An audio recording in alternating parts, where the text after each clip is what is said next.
Hej, mit navn er Dorte. Jeg laver undersøgelser og holder foredrag i frivillige organisationer. Og mit navn er Rie.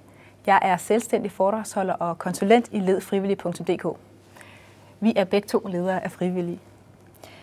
Vi har skrevet håndbogen Ledelse af frivillige, og vi vil nu give dig et par grunde til at læse bogen. Der findes ikke nogen tilsvarende bog på det danske marked.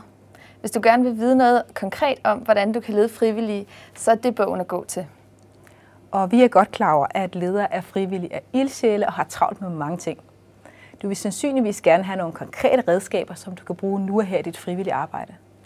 Det får du masser af i håndbogen. Ja, den består stort set ikke andet. Og de redskaber, som du finder i bogen, er ikke nogen, som vi har læst os til.